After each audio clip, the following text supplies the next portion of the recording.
Shalom saudaraku, selamat hari Minggu. Senang sekali rasanya kita boleh berjumpa kembali pada hari ini untuk mendengarkan renungan firman Tuhan. Sungguh suatu kebahagiaan kalau saat ini kita masih diberikan kesempatan untuk dapat hidup dengan penuh sukacita, menikmati setiap berkat-berkat Tuhan. Nah saudaraku, kita persiapkan hati kita untuk mendengar firman Tuhan, dan kita bersama-sama boleh taat dan melakukannya. Mari saudaraku, kita satukan hati untuk berdoa. Bapa kami yang di surga, sungguh kami bersyukur kalau hari ini Tuhan masih memberi kami kesempatan dan kami boleh bersama-sama menikmati setiap apa yang sudah Tuhan nyatakan di dalam kami.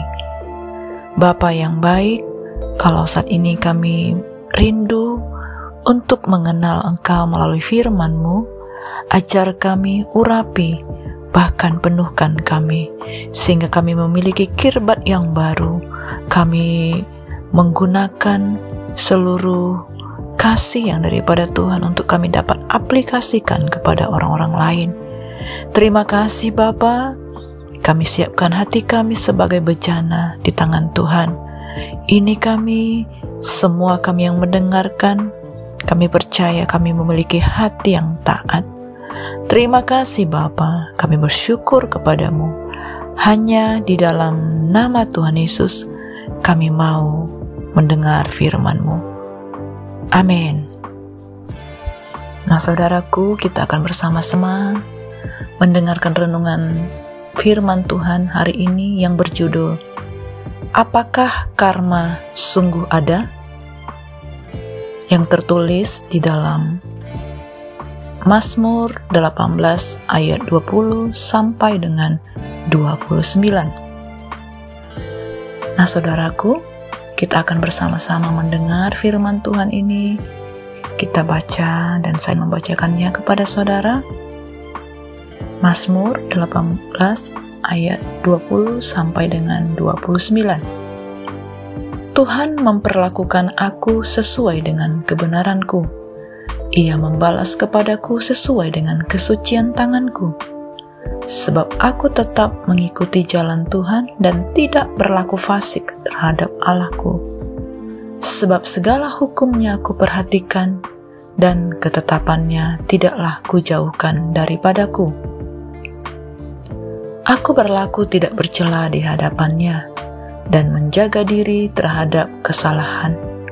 Karena itu, Tuhan membalas kepadaku sesuai dengan kebenaranku, sesuai dengan kesucian tanganku di depan matanya. Terhadap orang yang setia, Engkau berlaku setia. Terhadap orang yang tidak bercela, Engkau berlaku tidak bercela. Terhadap orang yang suci, Engkau berlaku suci. Tetapi terhadap orang yang bengkok, Engkau berlaku belat-belit.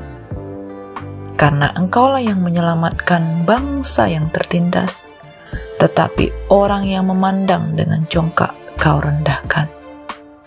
Karena Engkaulah yang membuat pelitaku bercahaya, Tuhan Allahku menyinari kegelapanku. Karena dengan Engkau aku berani menghadapi gerombolan, dan dengan Allahku aku berani melompati tembok. Amin. Nah, saudaraku, pernah enggak kita melihat ada orang yang memperlakukan orang lain sangat buruk dan percaya kalau suatu saat nanti dia akan mendapat balasan dari perbuatannya? Atau apakah pernah saudara melakukan hal yang baik kepada orang lain dan berpikir juga bahwa saudara akan mendapat balasan dari kebaikan itu? Ini adalah konsep soal karma yang banyak dipercaya oleh orang.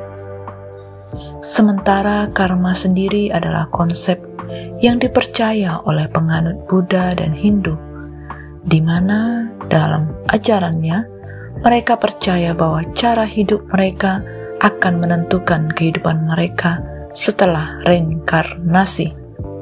Tanpa sadar, kita pun sebagai orang percaya mulai menganut konsep ini. Sebagaimana kita percaya orang-orang jahat akan mendapat imbalan setimpal sesuai dengan perbuatannya.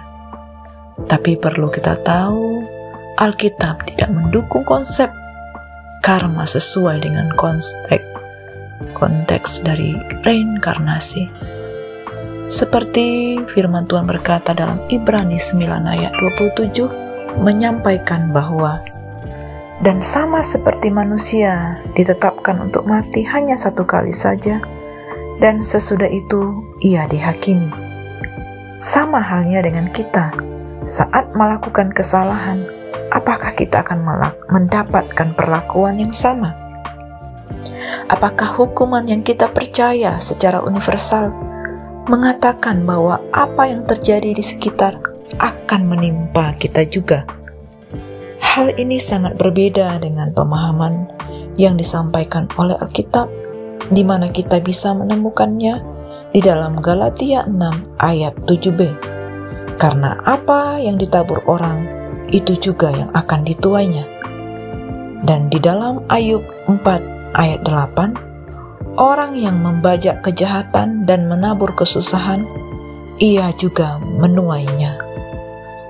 Namun yang seringkali menjadi perdebatan adalah mengenai hukum tabur tuai yang sepertinya diindikasikan dalam beberapa ayat Alkitab, termasuk perikop yang kita baca hari ini. Di dalam Mazmur 18 ayat 20-29 ini mengindikasikan bahwa apa yang kita lakukan menentukan apa yang kita terima dari Tuhan. Jika kita hidup suci, taat, dan setia melakukan perintah Tuhan, maka Tuhan akan membalasnya dengan kebaikan. Sebaliknya, jika kita melakukan yang jahat, maka kemalangan akan menimpa kita. Namun pada kenyataannya, banyak juga orang saleh yang justru mengalami hal buruk dan orang fasik yang malah mengalami hal baik. Bagaimana kita memahami hal ini? Hukum tabur tuai harus dilihat dalam anugerah Allah. Kristus telah menebus kita dari cara hidup yang sia-sia dan tidak ada penghukuman bagi orang yang telah ditebus. Namun, orang yang telah ditebus memiliki tanggung jawab untuk merespon anugerah Allah yang telah menyelamatkan kita. Artinya, hukum tabur tuai bukan dasar untuk mendapatkan keselamatan, melainkan tanggung jawab karena sudah menerima keselamatan dari anugerah Allah. Sebagai orang Kristen, hal yang seharusnya kita menjadi motivasi bagi kita yaitu untuk melakukan firman Tuhan dan berbuat baik. Bukan lagi rasa takut hukuman atau takut tidak selamat, melainkan kesadaran bahwa kita memiliki tanggung jawab untuk merespon anugerah Allah yang telah menyelamatkan kita. Artinya, hukum tabur tuai bukan dasar untuk mendapatkan keselamatan, melainkan tanggung jawab karena sudah menerima keselamatan dari anugerah Allah. Nah, saudaraku, sebagai orang Kristen, hal yang seharusnya menjadi motivasi kita ialah untuk melakukan firman Tuhan dan berbuat baik. Bukan lagi rasa takut hukuman atau takut tidak selamat, melainkan kesadaran kita bahwa sebagai orang yang telah ditebus, kita punya tanggung jawab untuk melakukan kebenaran firman Tuhan. Demikianlah renungan yang dapat kita dengar pada hari ini. Nah, saudaraku, kita percaya bahwa Ia adalah Allah yang setia, Allah yang memiliki kasih yang tidak terbatas atas kita. Secara manusia, kita memiliki kekuatan yang terbatas, bahkan pengertian-pengertian yang seringkali membuat kita salah untuk mengerti tentang segala sesuatu. Nah saudaraku, marilah kita lebih lagi meresponi firman Tuhan ini dengan benar, dan kita bersama-sama boleh satukan hati dan kita tutup di dalam doa. Bapa kami yang sungguh baik, kami percaya bahwa Engkau Allah yang setia kepada kami. Engkau terus memberikan kami peneguhan-peneguhan atas apa yang kami alami. Kami tahu Tuhan kami tidak buta, Allah kami, Allah yang melihat, Allah yang bekerja sesuai dengan perkenanannya. Terima kasih Tuhan, kami tahu bahwa Engkau memperlakukan kami sesuai dengan kebenaran-Mu. Terima kasih Bapa, kami bersyukur buat firman-Mu.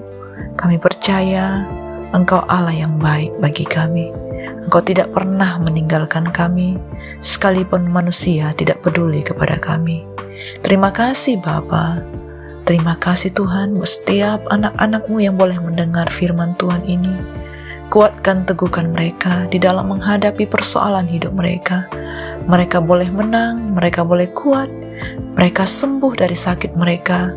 Mereka mengalami jawaban atas setiap permasalahan. Bahkan solusi-solusi Tuhan nyatakan dalam hidup mereka. Terima kasih Bapa, Engkau Allah Immanuel yang selalu menyertai anak-anak-Mu dimanapun anak-Mu berada. Terima kasih Bapa, Engkau sungguh baik, Engkau sangat baik. Nyatakan kemuliaan-Mu, nyatakan kebesaran-Mu di tengah-tengah daripada umat-umat-Mu. Terima kasih Bapa, kami bersyukur buat firman-Mu. Hanya di dalam nama Tuhan Yesus kami berdoa. Amin. Selamat hari Minggu saudaraku, dan semangat untuk beribadah pada hari ini. Tuhan Yesus memberkati.